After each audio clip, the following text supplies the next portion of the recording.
It's the show all about our first state, Delaware. Highlighting all sorts of events, stories, current news, and exciting people.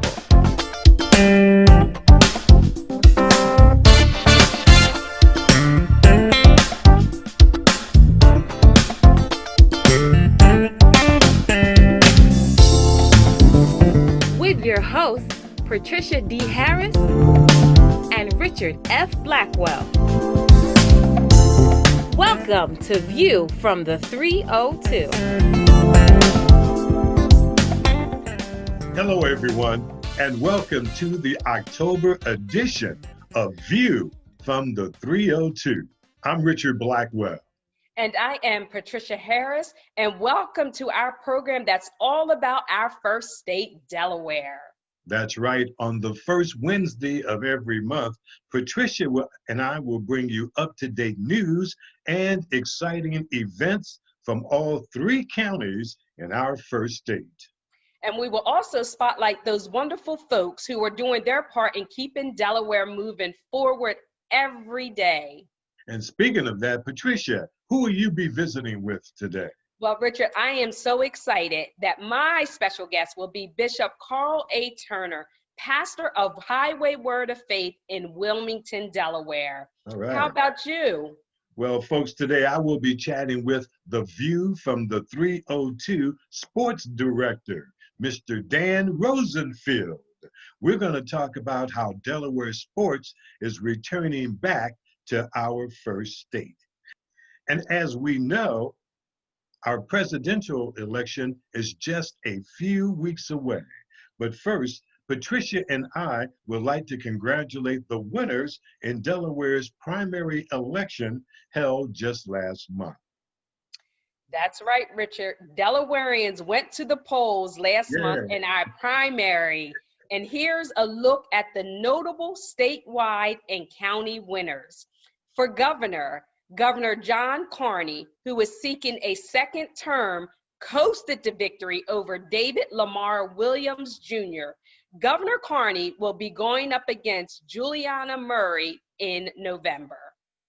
And for the U.S. Senate, Senator Chris Coon defeated Jessica Screen to advance to November's general election to face Lauren Witzke.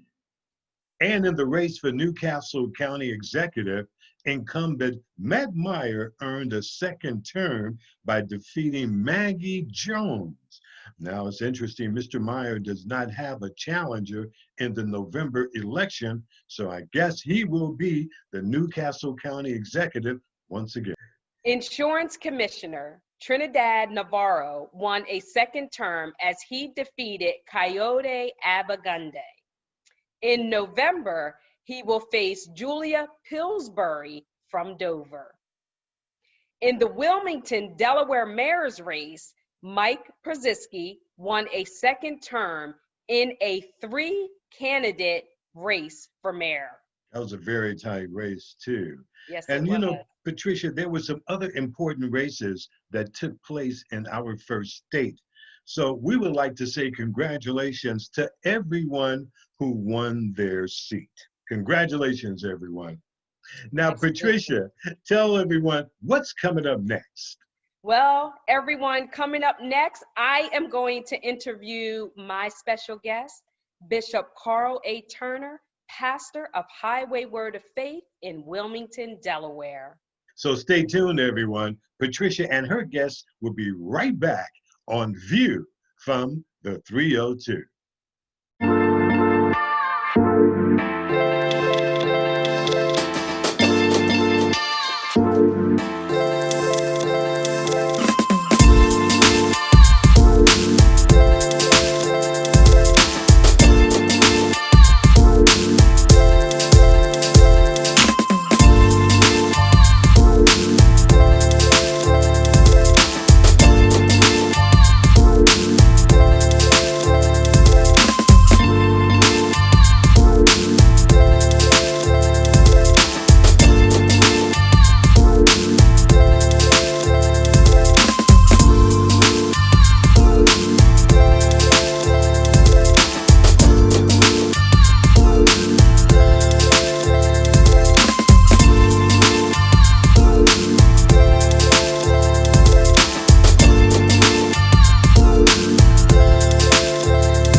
Welcome to View from the 302. I am your co-host, Patricia Harris, and I am so excited to have with me today my pastor, yes, my pastor, Bishop Carl A. Turner. How are you, sir? I'm doing well, Lady Patty. Thank you. You cracked me up with that Lady Patty, but I appreciate it. And so I want to thank you for this time that you are taking to spend with me and View from the 302. We got some interesting things that we're going to talk about. But before we do that, I know that you are a well-known man in our community all over the world. But just in case there's one or two viewers that don't know who you are, do you mind just sharing a little bit about yourself? Well, I certainly can talk about myself, and that would take a while. But my greatest joy right now, I am pop to my little grandson, 16-month-old grandson. Yes. I've got five great grandchildren, all girls. The last three granddaughters are girls. All five great grands are girls. Excuse the expression. I've had enough of women, but I got my little buddy. I have some grandsons, older sons too, but I'm Pastor Carl Turner, honored to be pastor of the Highway Word of Faith in Wilmington, Delaware, a ministry that we started the first Sunday in October 1999. And we've progressed on, and I hold some other hats. I'm honored to be the diocesan bishop of the Greater Pennsylvania State Council, part of the Pentecostal Assemblies of the World. But, you know, really, when I get to talking, I just tell people I'm just Carl Turner.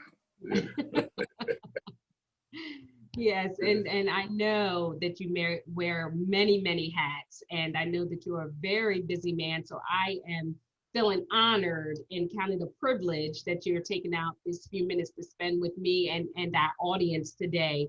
And one of the reasons I wanted to interview you, Pastor, is, you know, we're in a very challenging time. We're in a very difficult time. We're in a time that we've never seen before. And, you know, a lot of places have shut down. Unfortunately, some places aren't reopening. And this is all due to, of course, COVID-19. And for a while, you know, for a month or two, all of our churches were shut down for a while. And I know that our church, Highway Word of Faith, was one of the first churches probably to reopen the doors. So I know that we were on FaceTime through Facebook, and services were taking place there. But I think we were probably one of the first churches to actually open up the doors where we could come back into the sanctuary. And I just want to talk to you a little bit about that, where so many pastors have chosen not to open up the doors. What made you want to go ahead and do that? What gave you the comfortability to go ahead and do so? Well, there is something about the fellowship, as the expression goes, the fellowship with the saints, and attending service in the building. And so we cautiously had our building sanitized. Even now, people must wear masks. We keep social distancing a priority. Families can sit together. There are 2 rows between where people can sit. Other people have to sit at least 6 feet apart from one another. The thing that is extremely important to me is for people to realize how real this virus is. You know, some are not taking it seriously, but coming into our place, you can't come in if you're not taking it seriously, if you don't want to obey what we have. And we're just very, very, very cautious. We don't shake anybody's hand. We don't hug anybody, you know, at this time. And we make sure that we stay different. I don't lay your hands on anybody to pray. Everybody has their own little oil vial. and they can anoint themselves. I tell, like this past Sunday, I said, okay, anoint yourself, put your hands on yourself, because I'm not coming my hands on you, because of how serious this thing is. As you said, we have never experienced anything like this before. And it's going to be a little while before things get back to what we call normal, if that happens at all. This may be our new norm now. Yeah.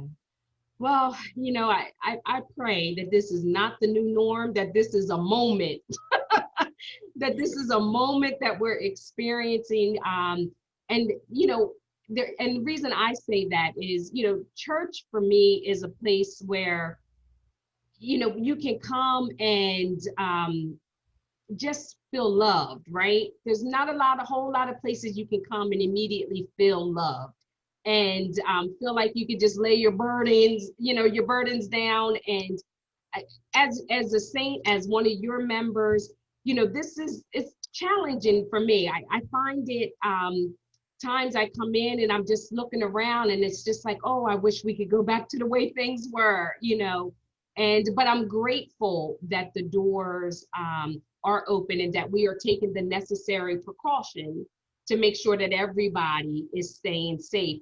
Did you have any doubts about opening up the doors, Pastor, or was it something that you knew right away that you were going to do? Well, although people weren't in the sanctuary, I think it's March, April, and May, I was still there every Sunday. I was there every Sunday. And had permission from our political officials to have about 10 people. So I had a couple of musicians there and about 5 people behind me. I will say to you that the first Sunday that I went in to minister and there was no one in front of me, I wondered, how was this going to happen? How was this going to happen? The only thing in front of me was a camera. And then it dawned on me that I was still able to minister. I was able to minister to people that were watching. And the real key thing, my ministering is unto the Lord. It's like when you're praying, you're praying unto the Lord. And so in speaking, I am the voice piece. I am the mouthpiece of what the Lord is saying. And so it turned out much, much better than what I expected it to be. And so after that, I was looking forward to, okay, let's do this again. Then I became a little fearful that, okay, maybe the next Sunday is going to be the Sunday that I bomb, that I won't have the right thing to say. But it's been absolutely different. But it goes to prove the realness of worship and giving God praise. As you say, coming into the sanctuary and looking for what you feel. That's extremely important. Yes, it is.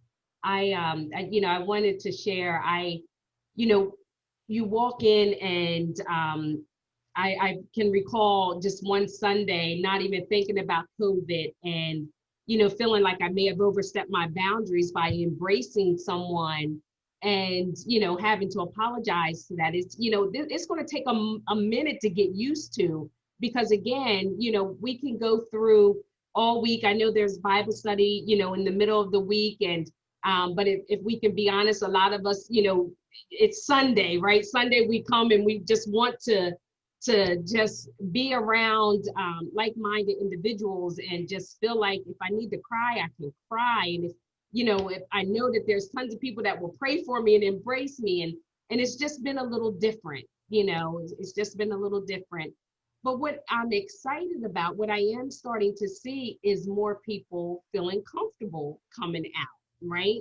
We still have the rules, but it looks like the pews are starting to fill up. And I say to myself, God, we got to hurry up and get over this because there's not too much. We need this extra space that we're skipping pews. We need that space because we don't want to turn anyone away.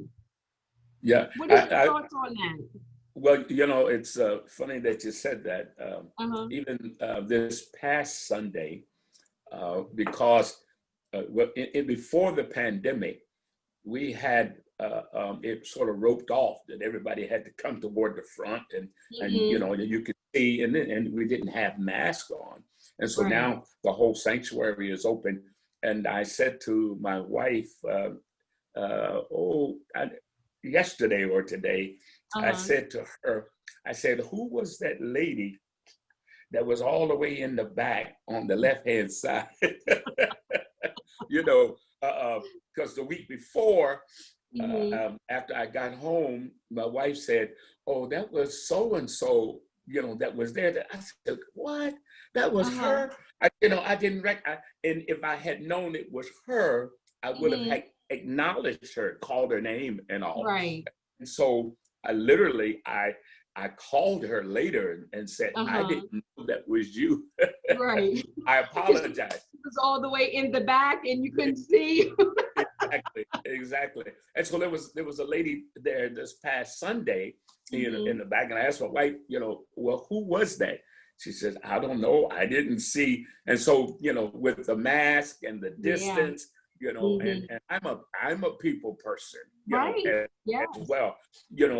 We sing they are singing the theme song again, but we used to sing the theme song. We are the highway word of faith, and we would say, go throw your arms around somebody, welcome them to the church. Now at the end of the song, it's like, well, just wave at somebody, just wave at somebody. And a lot of times you're waving and you don't know who you're waving to. Who you're waving to. That is so true. We're definitely in a time that we're not used to. And again, I pray that we're not here too much longer, because I know with everything that's going on in the world right now, being able to come to church and just finding the peace that we're all looking for is so necessary. So I want to transition a little bit. We have a lot that, is going on as far as the police brutality, unfortunately, brutality amongst ourselves, and we have the elections, coming up in November the 3rd to be exact. And so I just want us to talk a little bit about how the importance of getting out to vote. Do you mind just sharing and encouraging our listening audience around that? Yes. I've looked back in history and have seen through movies and things as well, and books. John Lewis, that that congressman that just passed, Elijah Cummings just passed, was very, very personal friend of mine. For those who don't know, I used to own 2 Allstate insurance agencies for 33 years. And my main office was in Baltimore. And so, and it was right on the hill where, many of the people in the rotunda. And so Elijah Cummings and McFadden, a lot of these politicians would come in, and we would sit down and talk about the times, times. And when I see what people went through just for the opportunity, and then, first, then later, the women still didn't have the right to vote, and what they went through, today we go like, are you kidding me? They went through that. I'm not sure what museum the bus is for Rosa Parks, but I think about that. You mean to tell me that you had to go to the back of the bus? Right. And I have said this. I said, the Lord knows it's a good thing that I was born when I was, because I don't know what would have happened. Right. You know what I'm saying? And even today, I have to catch myself, because if somebody try to do me wrong, I'm standing up. I'm just, oh boy. But anyhow, that's the reason. Well, that's one of the reasons why we must go out and take advantage of what seems so simple and what seems not important to push that button, but it is extremely important. I mean, somebody gave their life for the opportunity to do it. And not only on the national level, but our local level, it really is more important than the national level. Because things are governed, the decisions are made locally, that we need to remember. People, when I was coming up, we used to have, I didn't live there, but we had areas called the projects. You know, I don't see projects anymore. I don't know where, you know, the housing is for those that can't afford, you know, regular housing. That's why we have to have local officials who look like us, act like us, know what we have been through, and then will make better decisions. So we must go out and vote. That's a must. I have a T-shirt that one of my nephews made. Says, "Be mad enough to vote." You know, you don't want to be mad. You talk about what's going on in our area, the police brutality. All right, it is again unfortunate that that's the small sum. Of course, it gets so much attention because of the fact that lives are being lost. You know, Breonna Taylor, the other fellow, Floyd. You know, lives are being lost, innocent lives. I mean, that man put his knee on Floyd's neck there and held it there almost 9 minutes and was comfortable enough to put his hands in his pocket. Okay, to put his hand in his pocket. Now, I'm gonna tell you, you know, if that had been me around there, I might have got shot because I probably would have ran to try to knock that man off of that man's. It's totally, you know, unfair. And I'll address one other part. We're in Wilmington, Delaware. A couple of years ago, Wilmington, Delaware was murder capital of the USA per capita. All right. I've had about 4 or 5 young men and women's funeral, you know, at our church, at our church. The last one, I was nothing nice. I was nothing nice, you know, and it's a blessing that the Lord just covered me, that somebody didn't shoot me in that service. I said, you know, it is so unfair. It is not right that Blacks are killing Blacks more than anything else, and not too many people are saying anything about it. You know, they shoot you with a gun like we used to play with water guns, you know, back in the day. And I said this, and forgive me for taking too much time. No, you're fine. I said, you know, I have some vehicles that I'm afraid to ride through in the city of Wilmington. I'm afraid of being carjacked or being, you know, held up. And then when I do ride through the city, if I'm coming down the street and a car stops or whatever, I sit there, I wait, I don't blow my horn. I either back up and go around the other way, because these folks will shoot you just as quick as they will take a breath. You know, how unfortunate. And I said at this funeral, I'm not scared of white men. I'm not scared of them. I am scared of these young Black folks because I don't know who has a gun. We were passing out literature and information right we're on the east side some years ago, and I had the young people with me, and I think it was around Pine or Spruce or something, and I got a phone call, and they said, you know, Pastor, where are you? Because there's a shooting there. I said, well, I was just on that street. I just left the street. What do you mean? And so as we walked around and came down, I guess it was 6th or 7th Street, you know, the police tape and everything was up. Somebody had gotten shot just that quick. Just that quick. You know, and we had just walked down that street praying for change.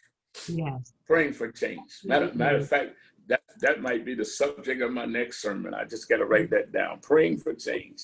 Praying for change. Well, Yeah. yeah, well, we're definitely, definitely doing that. And I think that was another reason why I wanted to talk so much about the church doors being open, Pastor, because, it's, I know what I felt, during the time that church was shut down. And I remember calling you and asking you or texting you maybe. And I was just like, what are the rules?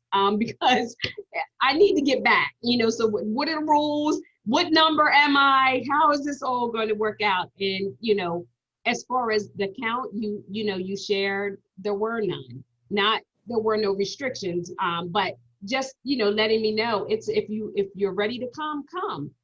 And I, greatly appreciated that. And that, and that's why I wanted to talk about the church doors being open, because we're living in, we said it before COVID hit, we're living in times that, but now COVID is here and we're really experiencing times that we've never seen before.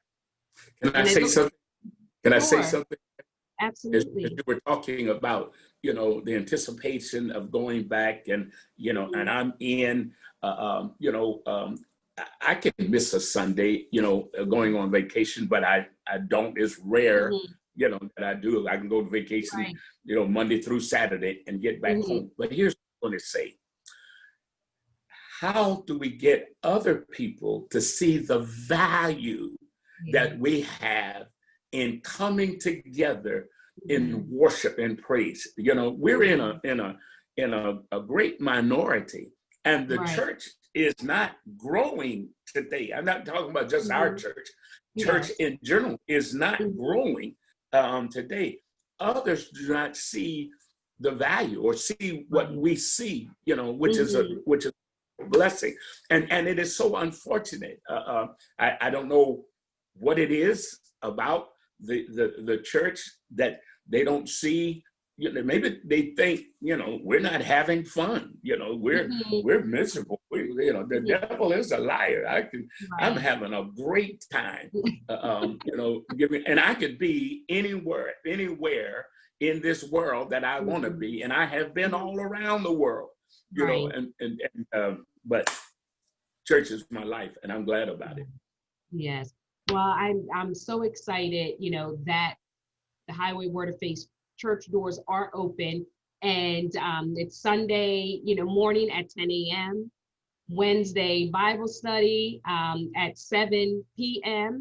And so if you are looking for a place to worship, if you're ready to come out and your church doors aren't open, come on over. We'll be, love to see you. And so, Pastor, I just want to thank you for this time that you've taken out to speak on, of course, the doors being open, to talk about voting, to talk about what's going on in our community all over the world. And, I don't want this to be the last time that you and I get together and be able to talk about, issues that are very, very important, because somebody has to talk about it, right? And so I know that this won't be the last time. I know you're a very busy man. So anytime you can give me about 15, 20 minutes, we'll have the conversation. And so I just want to thank you once again. I want to thank you to our viewing audience, and we'll be right back with Richard Blackwell and his special guest.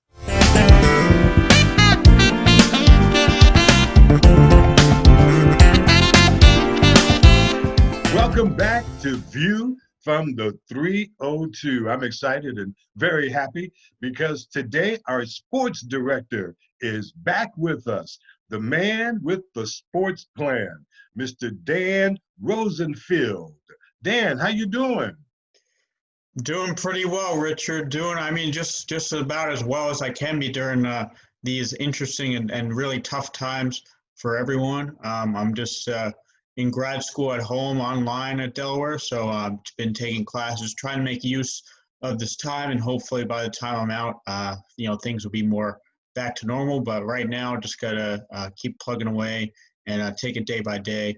And there you go. Yeah. Patricia and I are very glad to have you back, Dan. Now that Delaware sports is coming back to the first state, you've got to be back with the team. So we're glad to have you back on board with us today. I like the beard. Yeah, thanks. Yeah, I kind of been growing it out. Just seeing how it's going. I kind of like it. I like just like the way it feels sometimes, and then yeah, I think it's a good look. So I don't know if I'll keep it or not. Well, But yeah, we'll see. it looks good on you, young man. Thanks. So Yeah. Dan, how's your family been while the pandemic is happening? Yeah, they've been pretty good. My parents have been both working from home. They're both lawyers, so they've been able to work from home pretty much no problem, except court cases are hard to do over Zoom. They've been having to deal with that. Well, Dan, it's been since about maybe 6 months since you've been on The View. You were with us for the second episode of The View in April. And then the pandemic hit so hard in the month of April that Delaware sports was discontinued. Everything was put on hold.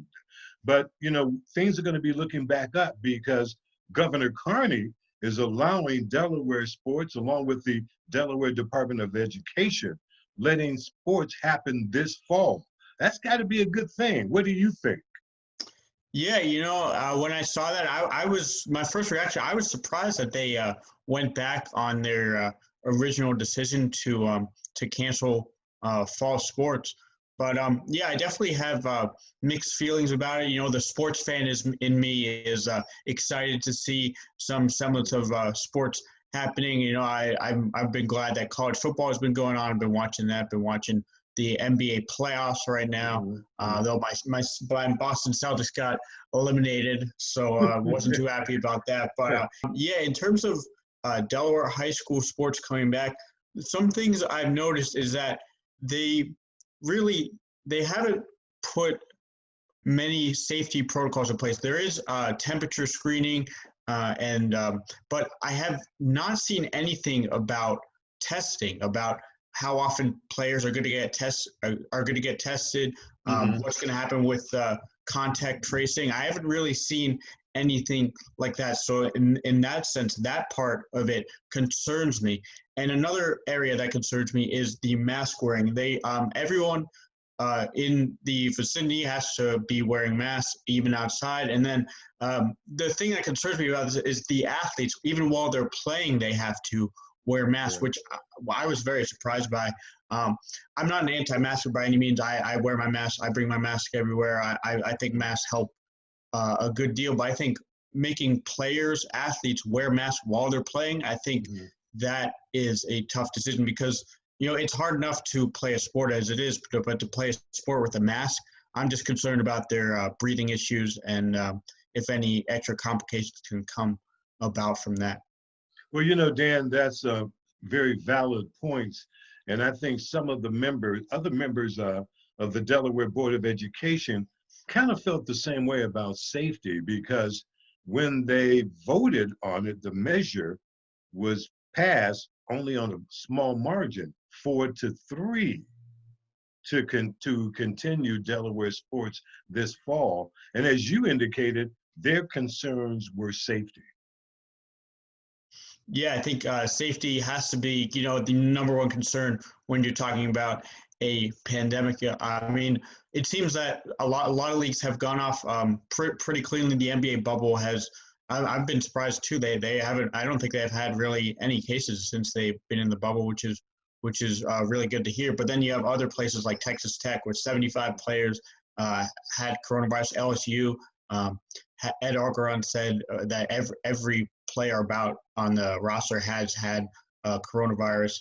And then you have the Patriots. Cam Newton just tested positive. That game has been postponed this week. And you have a couple other postponements in the NFL. So there are some problems. Luckily, it seems like no one has been in grave danger due to the coronavirus effects. But the thing is about this virus, we just don't know. We don't know if there's going to be long-term effects down the road. We don't know, and even if these are athletes, they're in really good shape. We still don't know how it's going to affect them. So that definitely has to be the number one concern going on. And I think the lack of testing protocols that I've seen is concerning just because testing is one of the main ways that we're able to control this virus, we're able to test and see who's positive, then we're able to contact trace, see who they've been around, and then put those people all in quarantine and hopefully protect the remaining people around them. So without testing, I think it's going to be very hard to do, although I don't know exactly what the rules of Delaware testing is for the general population in both high school and out. So maybe they could be following those rules. But in terms of athletics specifically, I saw nothing that was specific about testing athletes during the fall season. And you know, when you mentioned testing and how to move forward safely, Governor Carney modified high school sports into 3 risk levels, low, medium, and high. And of course, fall football fell under the classification of high risk. And like you mentioned, it's awfully hard because that's a contact sport. That's a sport where we all know where they're right in each other's face. And another concern I noticed was that they were concerned about the football players with mouth guards also having to wear masks. And they have to check to make sure that the players are using their mouth guards as well as using their masks. Yeah, I think I actually do remember seeing something about that. Yeah, I mean, I don't know how I've worn some mouth guards before. I don't know exactly what kind of mouth guards they have for Delaware high school sports, but it does seem like it will be difficult to wear a mouth guard and a mask at the same time, even though I have heard that they're saying their mask would be outside of their helmets, but even so, it still seemed like it would be pretty uncomfortable. Dan, you're absolutely correct, because some practices for the fall have started in September 28th, all but football. And football will not begin until Friday, October 23rd. Do you think the reason for that is to try to explore more ways to do the sports safer? Yeah, I think they definitely wanted to give themselves a few more weeks just before getting in contact with other teams. You know, during games, you're going to be in contact with other teams. So I think maybe that's a good time to really kind of think about how they're going to go about playing these competitions more safely. And it just gives them more time to see how the virus will progress, because we don't know how it'll look in a month. I mean, I presume it won't really look too much different than it looks now. But yeah, you don't know. It could be better, it could be worse by then. So they're just giving themselves, I think, some more time to see how it's going to go. And you know, when you think about sports, you always think about the fans who are coming out to watch the games. And that's also a major concern. But the Board of Education did not discuss any topics regarding to the limitation of crowds at the sporting events, because as we all know, currently the state of Delaware allows no more than 250 people at outdoor gatherings. So it's going to be interesting to see how the people are able to come and watch high school sports. And as you know, the parents and family members love to come out and see their family member participating in high school football, or any sport for that matter in high school, because that is a pivotal point of an athlete's career, is high school sports. Yeah, there's definitely also a concern about fans coming in. The limit to 250 people should be a good guideline to go off of in terms of how many people they're going to let in to the stadium to watch players. And if I'm not correct, I remember seeing that the 250 players does include the extra personnel on the in the athletic departments that are on the field. So they are part of the 250. So then it will be even less in the stands. So that does ease my worries just a little bit, as there will be less people in the stands. And then hopefully the fans will be able to distance themselves from each other and wear masks when appropriate. Ideally, they would be wearing masks the whole time. But yeah, that's another thing that it's going to be an experiment to see how that's going to go, and really just to make sure they can watch. And presumably you'd think that family members would get the first priority to be able to see these high school athletes. So that will also take up a big chunk of the space. Well, Dan, it's good to see you. I got to tell you, I'm glad to see that you're doing well. You've been maintaining, and I'm glad that your family as well. And Patricia and I are just excited about having you back doing our sports here at the View from the 302. So we look forward to having you back with us in full capacity on our November segment, which will be Wednesday, November 4th. So Dan, it's good to see you, my friend. Yeah, thank you so much for having me. And I can't wait to get more involved with the View from 302. And now that sports are back, I'll be having a lot more to do. And yeah, can't wait to see where we'll go from here. All right, Dan. Take care of yourself, and I'll talk to you soon. Yeah, thank you so much. You're welcome. And everyone stay tuned. Patricia and I will be back with more View from the 302 right after this.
Welcome back to View from the 302. I am Patricia Harris. And I'm Richard Blackwell.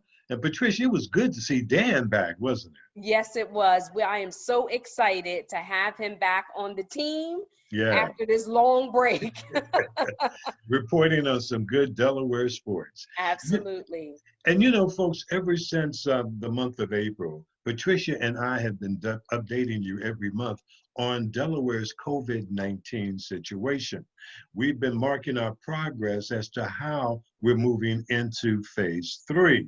So we do have an update on what's happened in the month of September for Delaware. Patricia, what do you have to report? At the beginning of September, an average of 86.7 people per day in Delaware were diagnosed with coronavirus, according to a 7-day average. Wow. As the month of September closed, that number has risen to nearly 110 cases per day. Wow. And the percentage of people testing positive is 7.2%. This is the highest it has been since July. And the time of our broadcast, our state had crossed the 20,000 case mark and 635 people have died. And our prayers go out to all the families that have lost loved ones due to COVID-19 here in Delaware. You know, the upstick comes as the state's Pandemic Resurgence Advisory Committee released a report last month on steps Delaware needs to take to prepare for a second wave of COVID-19. So as we talk about trying to go into phase 3, we also have to prepare for the second wave. Now, Governor Carney urged all Delawareans to get flu shots, and he recently launched a campaign called Fight Flu Delaware. Governor John Carney said the recent trend in positive cases is made up largely of young people. The governor said off-campus gatherings such as parties and other events in places like Newark have been a problem.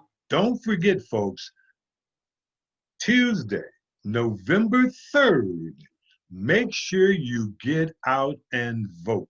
Right, Patricia? Absolutely. We've got a big presidential election coming up, and everyone, we encourage you to get out and vote.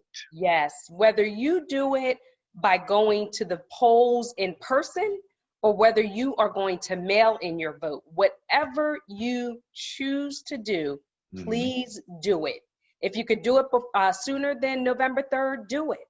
If not, make sure on November 3rd, you drop that vote in the mailbox or you're in line to push that lever. Your vote counts. It counts. That's right.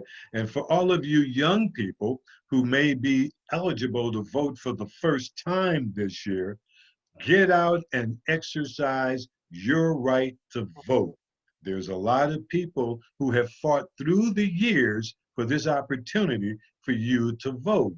So please get out and vote. Yes. November 3rd. Make your vote count. Make your voice count. So get out and do it.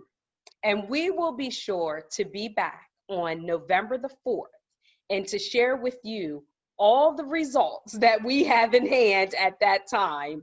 Yeah. So remember, please vote.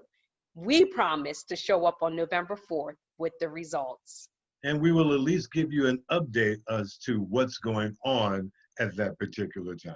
Absolutely. All right. So folks, be sure to join us on Wednesday, November 4th, for the November edition of View from the 302. Patricia, it was great seeing you today. Great show. Yes, great program. Absolutely. Absolutely. And it was good having our sports director, Dan Rosenfield, back with us, and he'll be on with us in November with the Delaware Sports Update. Awesome, awesome. All right. Well, great show, Richard. Yeah, well, thank you, Patricia. And thank you, everyone, for watching View from the 302. I'm Richard Blackwell. I'm Patricia Harris. Stay safe. And God bless.